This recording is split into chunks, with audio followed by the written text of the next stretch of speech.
Meus irmãos, nessa manhã nós vamos falar a respeito de liberdade. Como que os seres humanos, criados à imagem de Deus e tendo visto que Deus criou-nos com uma liberdade de agir, como que isso se apresenta na nossa vida? Nós temos liberdade? Não temos? Temos livre-arbítrio? Não temos? Como que isso se relaciona? Vamos começar, antes disso, orando a Deus, pedindo por direção. Senhor nosso Deus, pedimos ao Senhor que nos direcione nessa manhã, nesse momento agora. Já ouvimos a Tua voz através da pregação, já participamos da ceia do Senhor e agora pedimos também a direção para essa aula, para que possamos aprender um pouco mais daquilo que o Senhor nos revela. Oramos em nome de Jesus. Amém. Meus irmãos, vamos abrir em Efésios 2, é o texto base da nossa lição de hoje. Efésios 2, dos versos 1 até o 12. Efésios 2, de 1 a 12.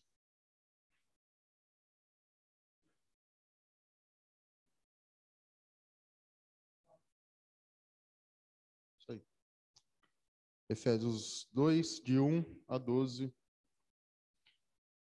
Ele lhes deu vida quando vocês estavam mortos em suas transgressões e pecado, nos quais vocês andaram noutro tempo, segundo o curso desse mundo, segundo o príncipe da potestade do ar, do espírito que agora atua nos filhos da desobediência. Entre eles também nós todos andamos no passado, segundo as inclinações da nossa carne, fazendo a vontade da carne e dos pensamentos, e éramos por natureza filhos da ira, como também os demais. Mas Deus, sendo rico em misericórdia, por causa do grande amor com que nos amou, e estando nós mortos em nossas transgressões, nos deu vida juntamente com Cristo. Pela graça vocês são salvos. E juntamente com ele nos ressuscitou e com ele nos fez assentar nas regiões celestiais em Cristo Jesus. Deus fez isso para mostrar nos tempos vindouros a suprema riqueza da sua graça, em bondade para conosco em Cristo Jesus. Porque pela graça sois salvos, mediante a fé, e isso não vem de vós, é dom de Deus, não de obras, para que ninguém se glorie, pois somos feitura dele, criados em Cristo Jesus para boas obras, as quais Deus de antemão preparou para que andássemos nelas. Portanto, lembrem-se de que no passado vocês eram gentios na carne, chamados incircuncisão por aqueles que se intitulam circuncisão, que é feita na carne por mãos humanas. Naquele tempo, vocês estavam sem Cristo, separados da comunidade de Israel, estranhos às alianças da promessa, não tendo esperança e sem Deus no mundo. A Declaração Universal dos Direitos Humanos, ela foi proclamada em Paris logo após a Segunda Guerra, em 48, e ela afirma que todos os seres humanos nascem livres. A Constituição do Brasil também, que é de 88, de 50 anos depois, também assegura o livre exercício dos direitos sociais, individuais, de religião, de culto, de liberdade de ir e vir. Então, tendo esse norte guiando os relacionamentos em sociedade humanos, então como se relaciona essa liberdade humana com a nossa capacidade de fazer o bem e a soberania de Deus nas nossas ações? Então, como que se relaciona essa liberdade com a soberania de Deus, que determina e decreta todas as coisas? E também, quando a gente pensa nessa relação, liberdade humana e soberania de Deus, como que a nossa capacidade de fazer as coisas influencia?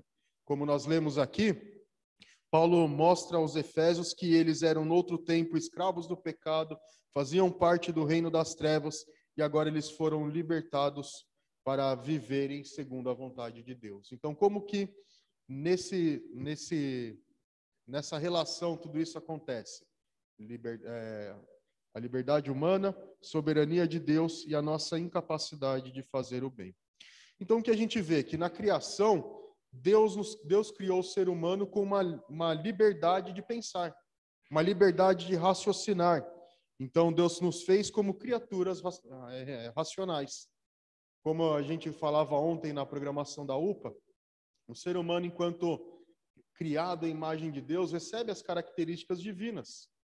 E aí os vários atributos de Deus, os atributos comunicáveis, eles são vistos nessa criatura. E uma dessas características é a capacidade de raciocínio, a capacidade de formular ideias, formular conceitos, e isso se reflete a imagem de Deus. Nós não somos como os animais que não conseguem raciocinar, mas que vivem pelos seus instintos. Os animais vivem de acordo com a sua própria natureza. Então, por isso que nós vemos os animais vivendo de acordo com certos padrões. Porque isso é algo que é natural e é algo que é o instinto do animal. É algo que é o instinto daquela criatura. Já os seres humanos, eles não vivem de acordo somente com um instinto que há, mas eles conseguem pensar. A partir do momento em que nós sabemos ou que nós somos influenciados por certas ideias, temos alguns princípios, nós decidimos de acordo com eles. Por exemplo, nós que cremos em Cristo, nós seguimos a vontade de Deus, nós buscamos fazer as coisas de acordo com o que está revelado. Então, tudo que nós fazemos, fazemos de acordo com esses princípios. Nós pensamos, será que é certo? Ou é errado? Se é errado, eu posso fazer? A palavra de Deus diz que não, então não posso. Então, de acordo com esse raciocínio, com essa racionalidade, nós podemos agir nas ações e nas decisões que a gente tem que tomar no dia a dia. E aí, então, a gente vê essa capacidade de escolha e essa capacidade de raciocinar já desde o início. Quando, abra sua Bíblia lá em Gênesis 3, quando Deus cria o homem e a mulher ali, de acordo com a sua imagem, coloca no jardim, dá todas as coisas para que eles cuidem, para que cultivem a terra, cuidem dos animais. Nós vemos que Deus capacita o homem e dá a ele o trabalho de dar um nome aos animais.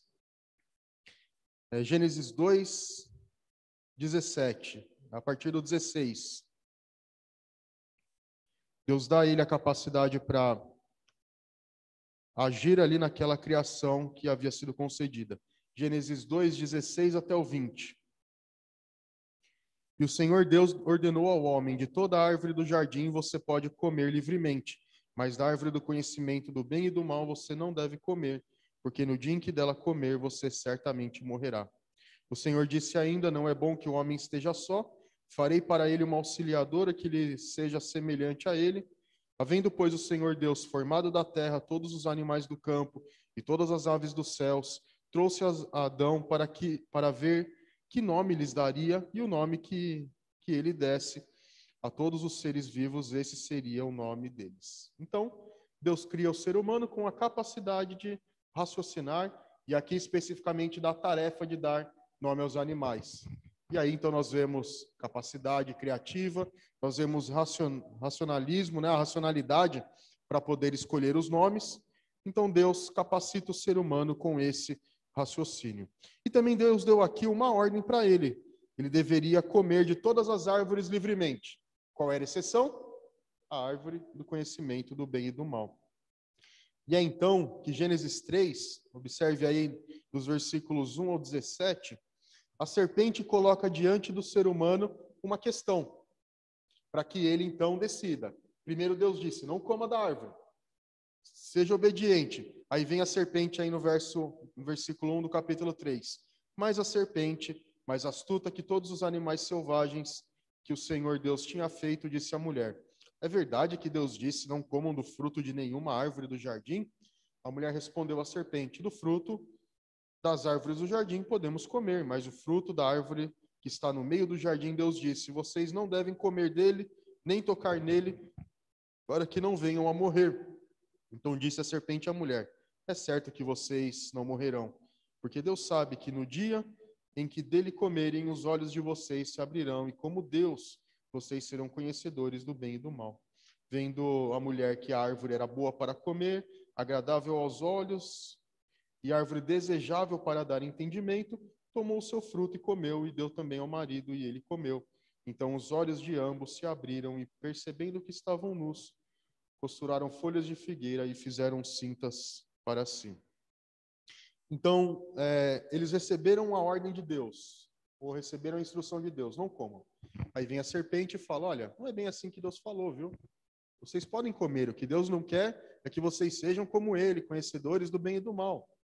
E então aqui nós temos diante da Eva duas questões: obedeço a Deus ou desobedeço a Deus? E aí a racionalidade dela se coloca ali na escolha que ela faz. Então nisso a gente vê que a capacidade de escolha, e aqui eles tinham condições e foram dotados por Deus dessa capacidade de escolher o bem em detrimento do mal, de obedecerem o mandamento de Deus e receberem os benefícios disso. Então, dentro dessa escolha, eles acabam escolhendo o pecado, e aí entra o pecado no mundo. E como nós veremos, então a capacidade de escolha ela é afetada a partir de então por conta do pecado. Então, como filhos de Adão, todos nós temos a capacidade de escolher e o fazemos de acordo com nossas preferências efetivas, avaliações racionais e objetivos pessoais. É o que eu tinha dito. Então, nós temos uma base moral e uma base ética que nos guia. Então, nós temos os princípios que nos guiam e que permitem que nós façamos algo ou não. E baseado com essa visão de mundo que nós temos, com essa visão de certo e errado, então nós escolhemos, eu faço ou não faço? Então Deus nos capacitou com essa capacidade de escolha. Deus nos deu essa capacidade e Ele mesmo usa essa habilidade para que nós escolhamos o caminho da justiça e o caminho do bem. E essa então é a escolha que nós sempre temos diante de nós. O que fazer diante dessa situação, o que fazer diante dessa escolha? Em Daniel 3:15 a 18, abra lá a sua Bíblia, nós vemos que isso foi colocado diante de Daniel e de seus amigos. Capítulo 3 de Daniel.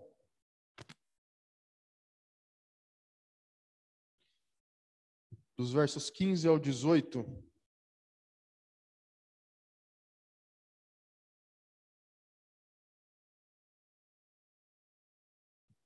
Daniel 3, de 15 a 18.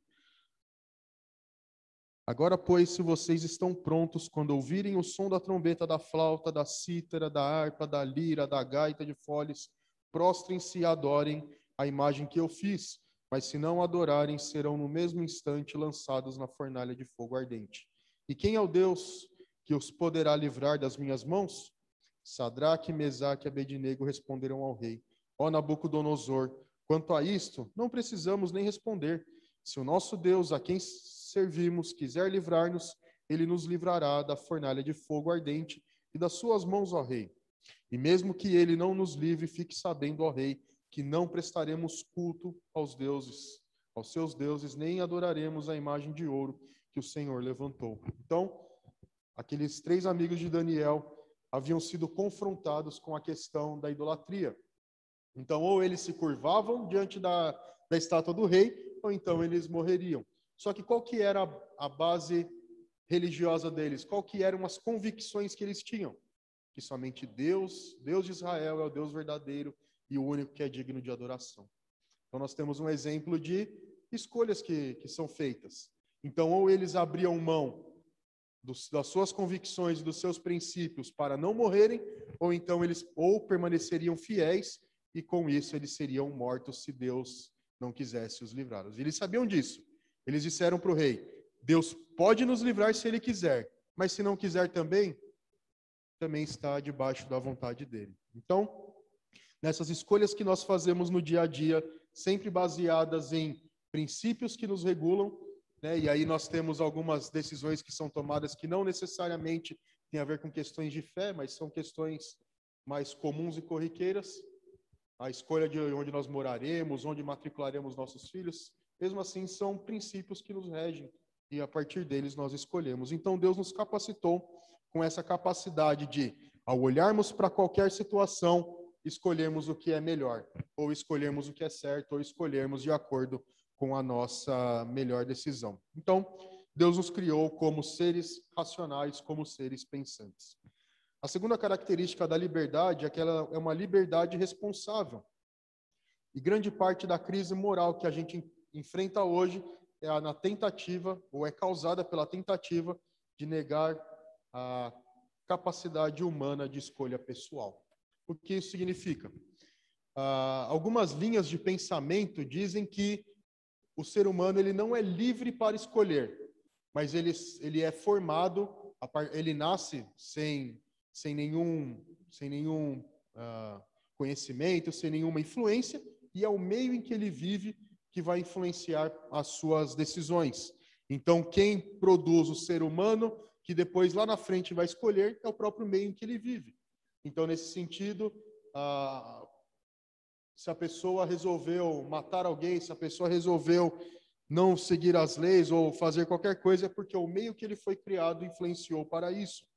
Então, isso acaba tirando a responsabilidade da pessoa, acaba sendo uma justificativa para a imoralidade daquela pessoa, e a razão para ela ser daquele jeito não está nela, mas é no seu pai, na sociedade em que ela vive, na família na qual ela está inserida. Então, ele é um produto do meio em que ele vive. E aí também outros vão mais além, dizem que é por conta da estrutura que foi estabelecida, que vai sendo perpetuada de geração em geração, que influencia isso. Então, tira do ser humano a capacidade ou a responsabilidade pelas suas escolhas. E aí, se a gente levasse isso às últimas consequências, talvez isso poderia significar que a pessoa não é passível de punição, porque ela foi produto daquele meio e ela não tem culpa daquilo que ela realizou. Só que a Bíblia nos revela que a pessoa ela é pessoalmente responsável por aquilo que ela faz. Abra sua Bíblia em Romanos 1:32. Aí alguém que tiver encontrado, leia para nós, Romanos 1:32.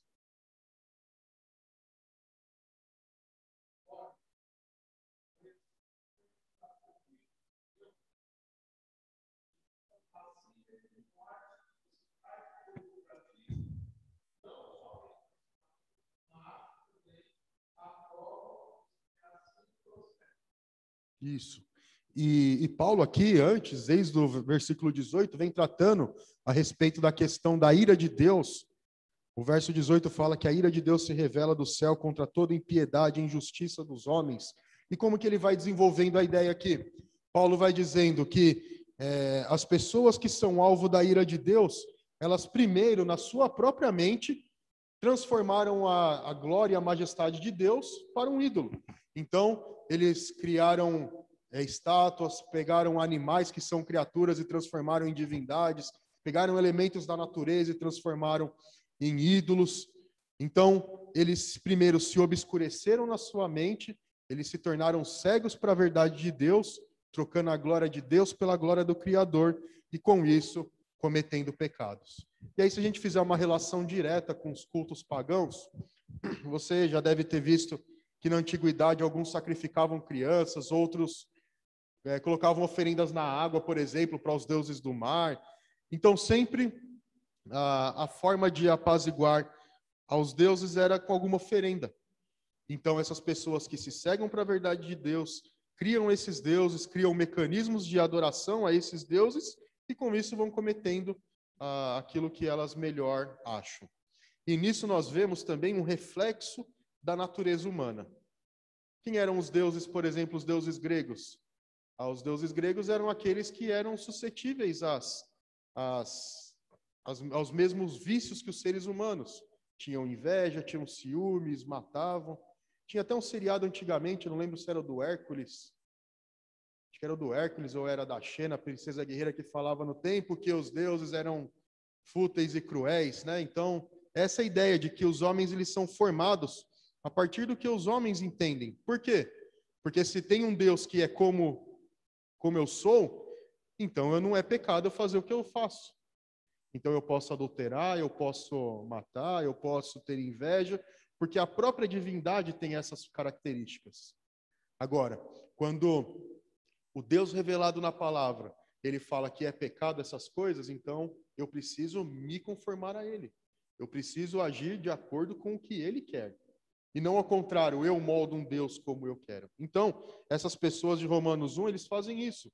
Eles se tornam cegos para a palavra revelada, se tornam insensatos, sábios aos seus próprios olhos, trocam a verdade, a glória de Deus por coisas corruptíveis, como prata e ouro, e quadrúpedes e répteis, E o que acontece então? Então Deus os entrega às suas próprias paixões infames e eles vão então se afundando cada vez mais no pecado. Não basta mais aquele pecado inicial, mas cada vez isso vai se tornando pior e mais escandaloso.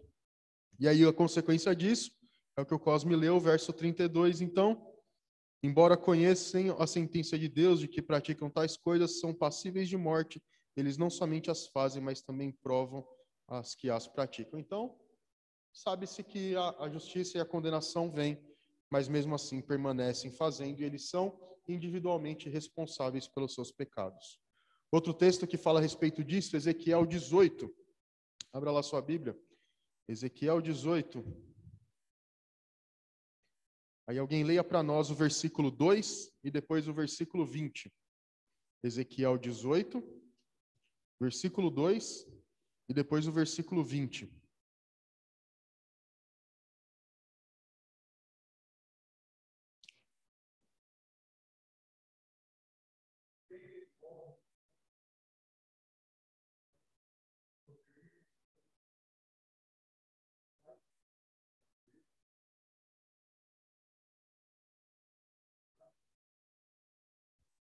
Isso, agora o 20.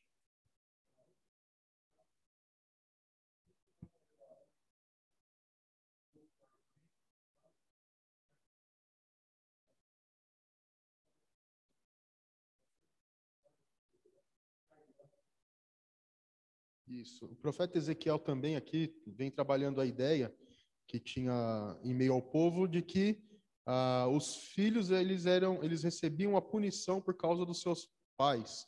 É aquela ideia que hoje existe da maldição hereditária, que a pessoa ela recebe um mal, ela recebe alguma consequência hoje por conta de algo que alguém fez para trás. E já Ezequiel lutava contra essa ideia, falando que tinha até esse provérbio lá, os pais comeram uvas verdes e os dentes dos filhos é que se embotaram, né? Então, eles também tinham essa ideia, olha, nós não somos responsáveis pelos nossos pecados, mas a culpa é dos nossos pais. E aí o verso 20, então, claramente, o profeta claramente fala, a pessoa que pecar, essa morrerá. O filho não pagará pela iniquidade do pai, nem o pai pagará pela iniquidade do filho. A justiça do justo ficará sobre ele, e a maldade do ímpio cairá sobre este. Isso. Então, cada um é pessoalmente responsável pelos seus pecados e receberá a punição por eles. Outro texto, Salmo 8. Salmo 8, versículos 4 ao 8.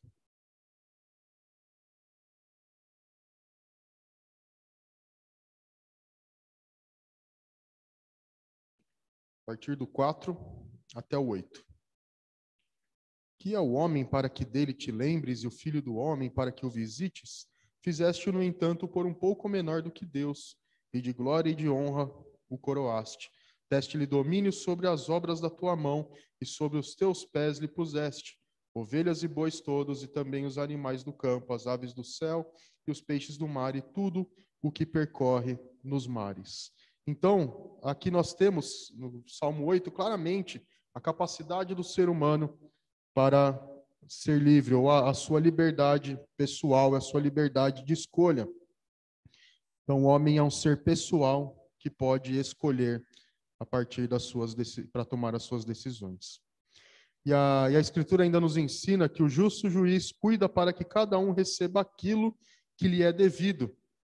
E Adão não podia, então, se justificar dizendo que ele comeu o fruto apenas porque ele lhe tinha sido oferecido por Eva, e nem Eva podia se esconder atrás de Adão, mas que cada um é, então, responsável pelas suas atitudes.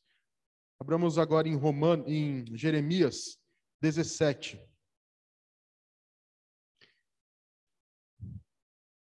Jeremias 17, o verso 10.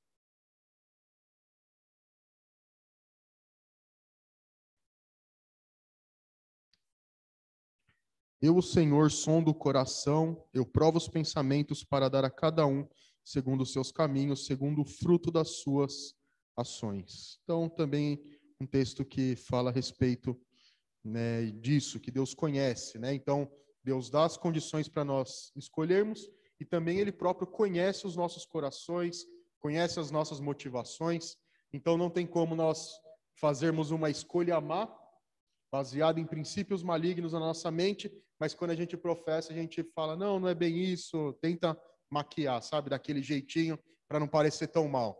Mas aqui Jeremias ele diz, não, Deus conhece, Deus sonda o seu coração, Deus sabe por que que você tomou essa decisão, por que que você escolheu isso, então ele conhece aquilo que você pensa. Uma terceira característica, então, da liberdade é que ela é uma liberdade condicionada.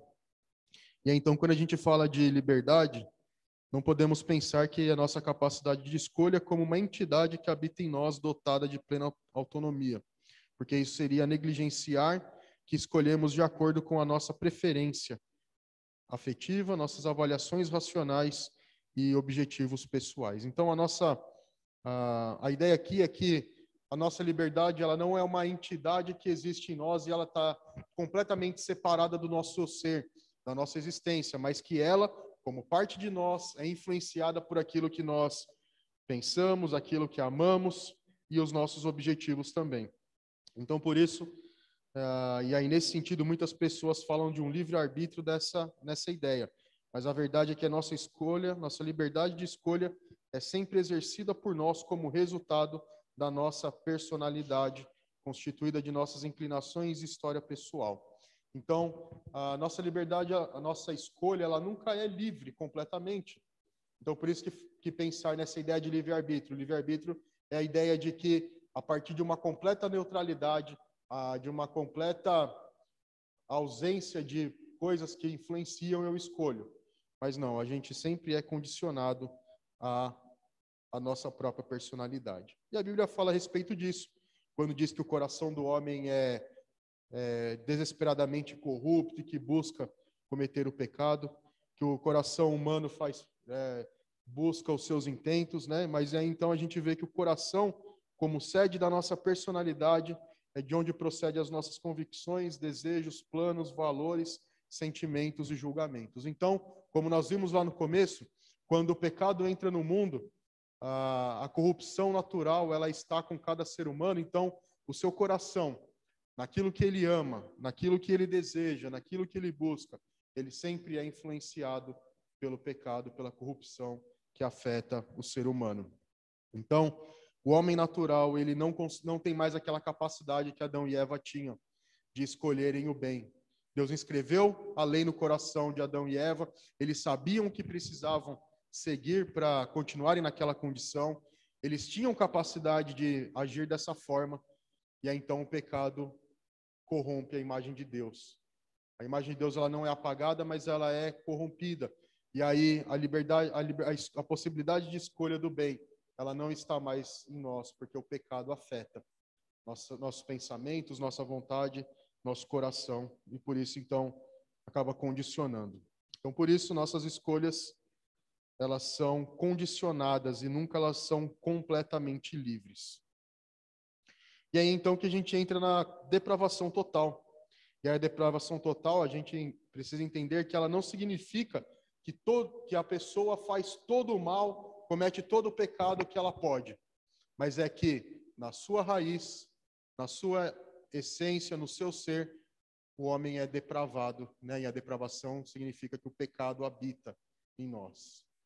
Então aí nossas escolhas, nossos desejos, eles são sempre condicionados a isso enquanto não somos transformados pelo Senhor. Abramos em Eclesiastes 3:19. Eclesiastes 3:19.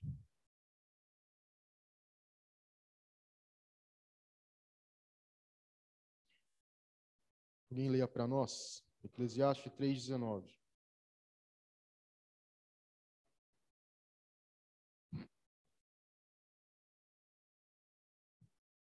Desculpa, é 9:3. É Eclesiastes 9:3.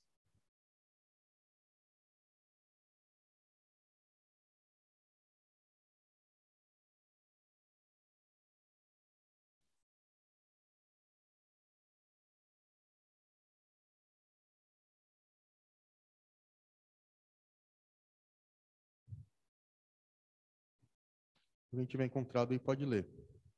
Eclesiastes 9:3.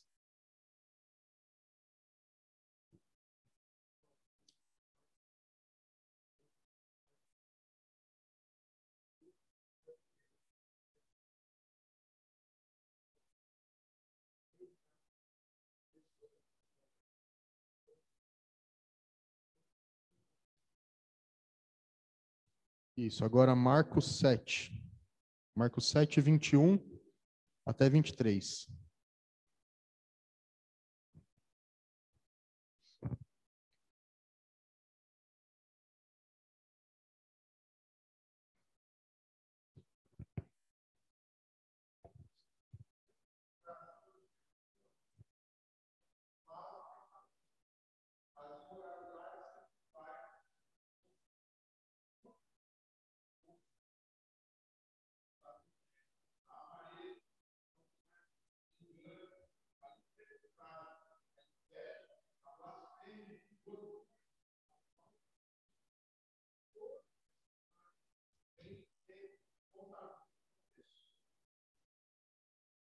Isso, então aí a ideia da depravação de fato, né? Que o pecado ele está na raiz do ser humano, está no coração do ser humano, né? Então, a gente vê desde bebezinho lá querendo desafiar a autoridade do pai e da mãe quando fala não faz isso, né? Então, todos nascem corrompidos pelo pecado. E aí nós vemos isso também em Romanos 8, fala a respeito disso. Romanos 5 fala a respeito de que em Adão todos pecaram e por isso todos estão na mesma condição dele. Então, isso está no coração do ser humano, esse pecado, essa corrupção e essa depravação, então. E aí o estado atual da humanidade é tão grave que a Escritura descreve em termos de morte, escravidão e cegueira, né? E Efésios fala a respeito disso, mortos em delitos e pecados. E aí a ideia, então, é o que, que um morto pode fazer para se salvar? Se você vê uma pessoa num funeral, o que ela pode fazer por ela mesma naquele momento? Ela está morta, ela não tem condições de reagir a algum estímulo, não tem como reagir a qualquer coisa, porque ela está, de fato, morta. João 8,34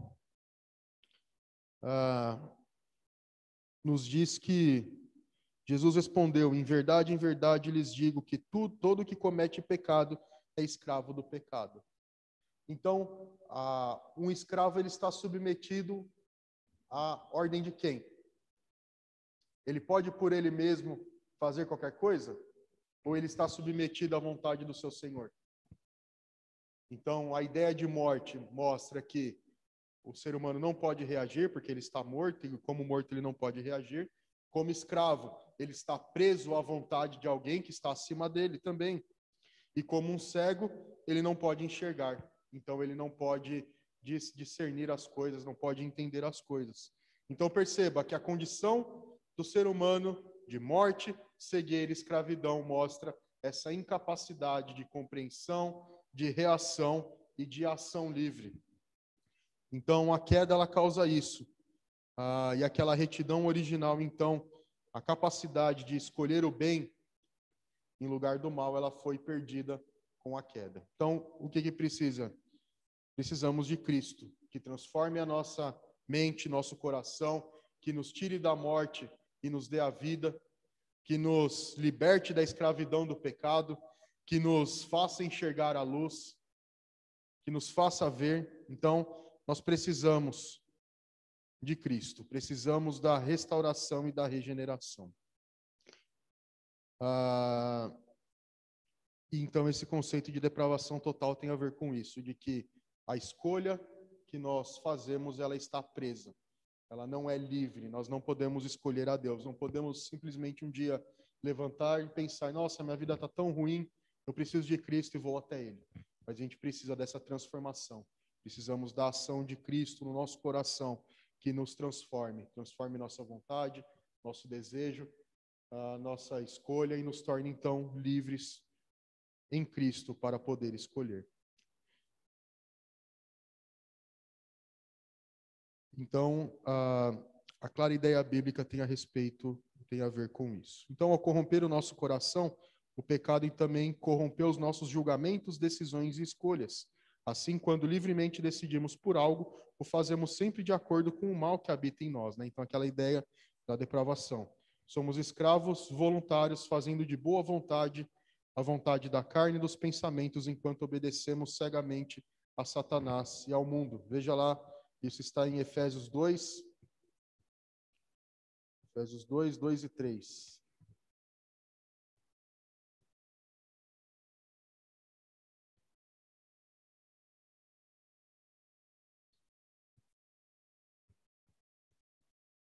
Efésios 2, versículos 2 e 3. Nos quais vocês andaram no outro tempo, segundo o curso deste mundo, segundo o príncipe da potestade do ar, do espírito que agora atua nos filhos da desobediência.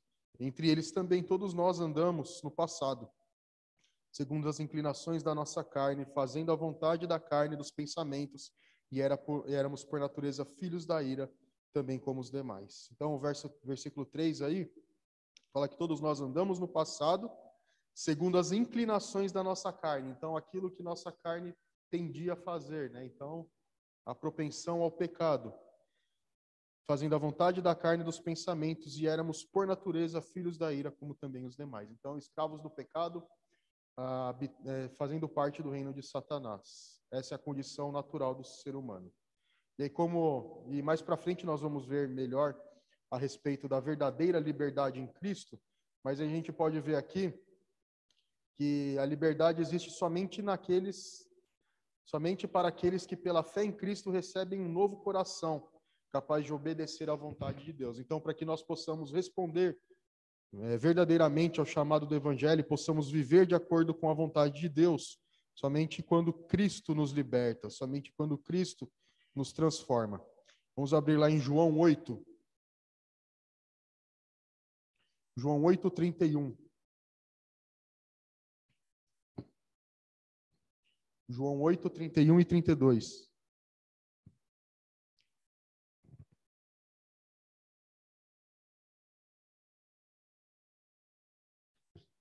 Então, Jesus disse aos judeus que haviam crido nele: se vocês permanecerem na minha palavra, são verdadeiramente meus discípulos. Conhecerão a verdade e a verdade vos libertará. Que verdade é essa que eles podem conhecer? Lembra que Jesus disse: eu sou o caminho, a verdade e a vida? Ninguém vem ao Pai senão por mim. Então, a verdadeira liberdade é baseada na verdade, que é o próprio Jesus. Ainda aí no capítulo 8, verso 36, se pois o Filho os libertar, vocês serão verdadeiramente livres. Então, não mais escravos do pecado, não mais entregues à corrupção, mas agora livres para poder viver a realidade do reino. Ezequiel 11 também nos fala a respeito disso. Ezequiel 11, versículos 19 e 20. Ezequiel 11, 19 e 20.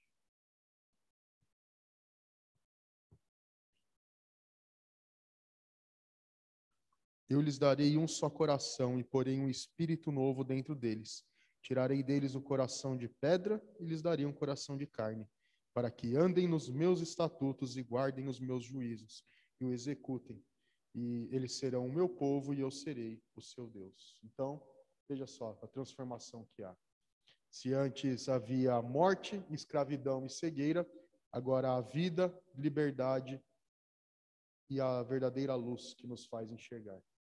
E somente através de Cristo nós recebemos essa liberdade.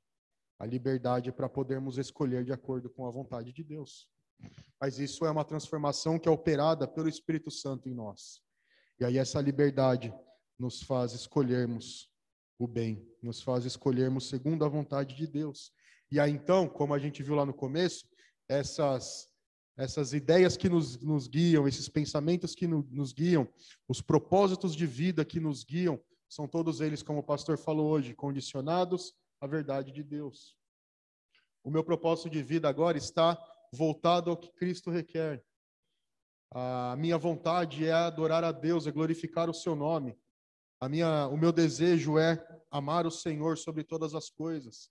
Então aí, se o meu desejo e a minha vontade é adorar a Deus como o verdadeiro Deus e não colocar nada sobre colocar ele acima de todas as coisas. Então, se eu tenho que escolher adorar o meu próprio eu, ou adorar ao próprio Deus, eu escolho Deus. Não escolho mais a adoração egoísta.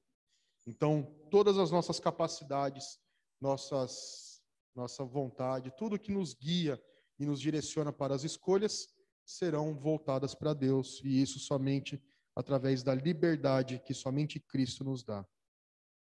E mesmo essa liberdade, ela não significa uma autonomia completa da nossa vontade, mas é uma liberdade para poder servir um novo Senhor Jesus Cristo. Então, a gente não está mais condicionado somente ao pecado, mas a liberdade é a liberdade para fazer a vontade de Deus, para amar aquele que morreu por nós quando nós éramos os seus inimigos, que mandou o seu filho para morrer por nós, que o seu filho tomou o nosso lugar e recebeu a ira dele. Então, a liberdade em Cristo é a liberdade para servi-lo como o Senhor verdadeiro, aquele Senhor que se colocou na criação como verdadeiro Senhor. Então, a conclusão da lição é que Deus não nos trata como fantoches, mas como pessoas capazes de decisões pessoais e responsáveis perante elas. E mesmo após a queda, um dos fatores mais determinantes de nossas escolhas é a nossa natureza pecaminosa, que ela acaba influenciando muitas vezes.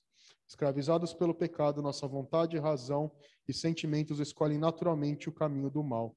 Que o Senhor tenha misericórdia de nós. Então, naturalmente, nós escolheremos o mal. Somente por essa liberdade que Cristo nos dá, nós podemos escolher o bem e não mais o mal.